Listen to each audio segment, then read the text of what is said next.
What's going on, guys? MariK here, and today we're going to be taking a look at some of the various vehicles that you can use in Star Wars Battlefront. The game features everything from speeders to tanks to walkers to even starfighters. In this particular video, we're going to be taking a look at the vehicles for the Galactic Empire. Starting with the Empire, we have the Empire's most powerful vehicle, the AT-AT. It's only got one weapon, being its main forward cannons. These things are overpowered is an understatement. Like, it's so slow to shoot, but the damage output is so insane. You can kill pretty much anything in one hit. Even most vehicles crumble under this thing in just seconds. It only has the one primary firing weapon. However, you can switch to the secondary. However, you can switch to the secondary position, and you control this little gun on the side of the walker. You are, unfortunately, at the mercy of the driver. As you can see, I can't turn towards that speeder. It shoots a little bit faster. Freaking stop it. Shoots a little bit faster than the main cannon, but it's not worth it. Especially because you can just sit there and blow everything up. So much easier with this. And we're just not really concerned with anything. You're not concerned with turrets. You're not concerned with the tanks. You're not concerned with rockets from the heavy trooper. There's just nothing that stops the AT-AT. Maybe if you had a dumb AT-AT driver and the rebels had, smart players in the speeder tanks, then perhaps, but look at you laying down. Now you're laying down forever. While not as cool or as powerful as the AT-AT, the AT-ST is still an amazing vehicle on its own. It does have the added benefit of being able to control its movement a lot better. It's not as slow. It doesn't take as long to turn around. And you kind of have a better vantage point because you are not so high up off the ground. The AT-AT is also only available on 2 maps, while the AT-ST is available on, I think, the majority of the maps that have vehicles that are playable as the Empire.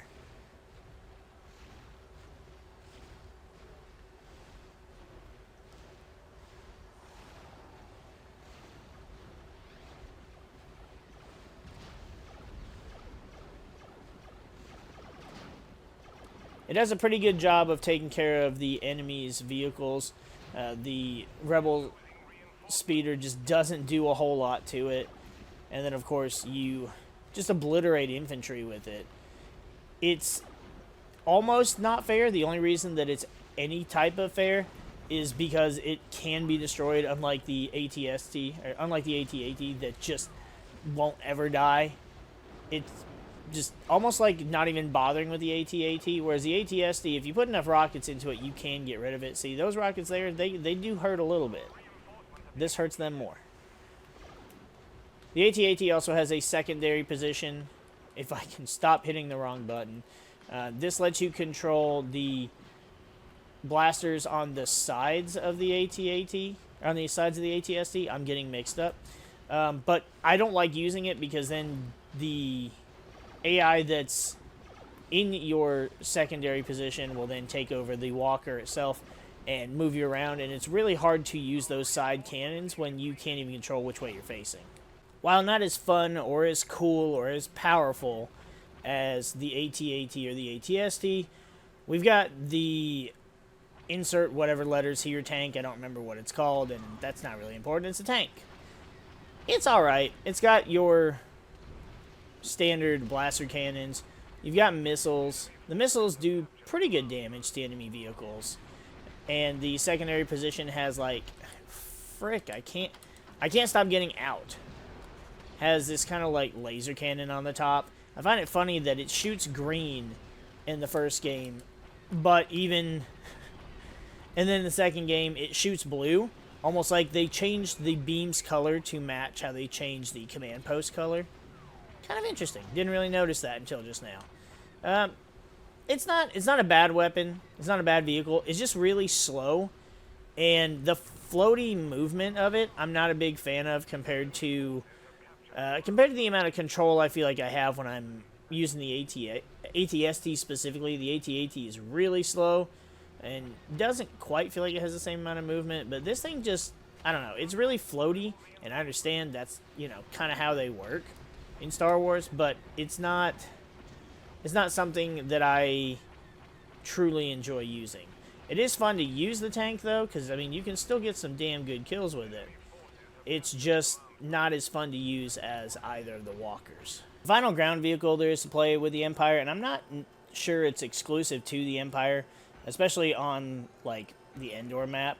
And, yep, right there's a speeder bike that the Rebels can use. This thing, it's okay. It's really frail. It shoots really slow.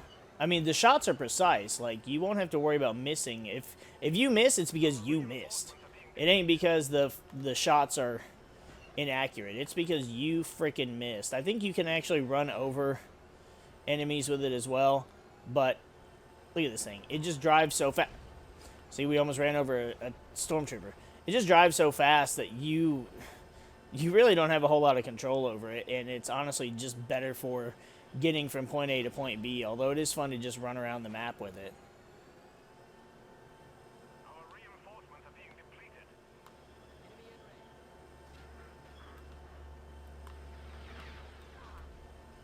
There we go. Ran that one over and ran into a rock. If you're playing on Tatooine on the Dune Sea, the Empire and the Republic also have access to this desert skiff, kind of like what we see in Return of the Jedi during the whole Jabba the Hutt scenes. This thing's really slow, but you can drive it, and you can have 3 gunners in it. I don't actually remember if this thing is even any good. I don't think While I don't remember using this much myself, and the Rebels were ensuring that we didn't really get a chance to use it ourselves anyways, it appears to be really shit. It appears to be really slow. The AI don't even use the cannons. And yeah, it just seemed like it was much better to use if I was just to run them over. I can't figure out how to actually get in the turrets. I don't know if I can. There we are. We're in a turret. It didn't do any good. Alright, we're in this turret now. And yep, these things turn slow. They fucking suck. And now we're being driven away. On maps where you can fly vehicles in the air, the Empire has access to the TIE Fighter. This is it's an alright vehicle. We just took out an X-Wing with it. The downside to the TIE Fighter is, you know, well, getting shredded by those fucking turrets. You definitely have to be careful because the turrets on this map will shred vehicles to pieces. There was an X-Wing. Where'd it go? I'm following it on the radar. There it is.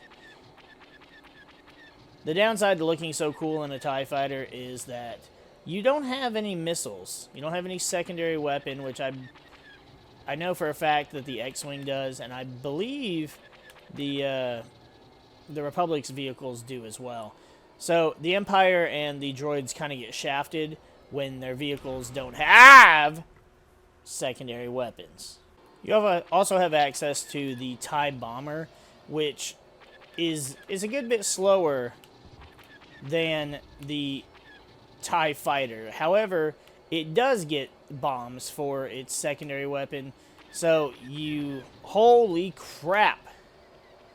That Y-Wing almost took us out with itself.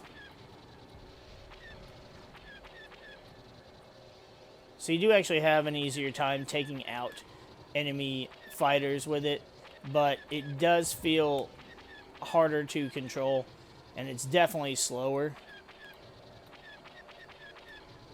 Its main weapons also don't seem to do as much damage, so that's definitely a thing. You do also have the secondary position, which, what happened? Where did the fuck happened? The TIE Bomber also has a secondary position, which you can only use when you're actually, you actually have a second, person in the TIE Bomber with you. It's not great, though. It just allows you to drop some bombs, and while you're doing that, you're going to get the shit shot out of you, because the AI can't fly. So that's going to be it for our tutorial and explanation on the various vehicles used by the Empire. Both the walkers are fantastic. The hover tank isn't bad either. The speeder bike I wouldn't recommend unless you're trying to quickly get across the map. And the starfighters, they're okay. The TIE fighter is probably the one I'd prefer as it does more damage. It's got better maneuverability. And the TIE bombers, bombs, essentially, they just work for strafing runs. So unless you're playing with another real person to kind of take advantage of bombing runs, it's just not worth using. Star Wars Battlefront Classic Collection comes out in just 2 weeks, so we hope to see you on the Battlefront.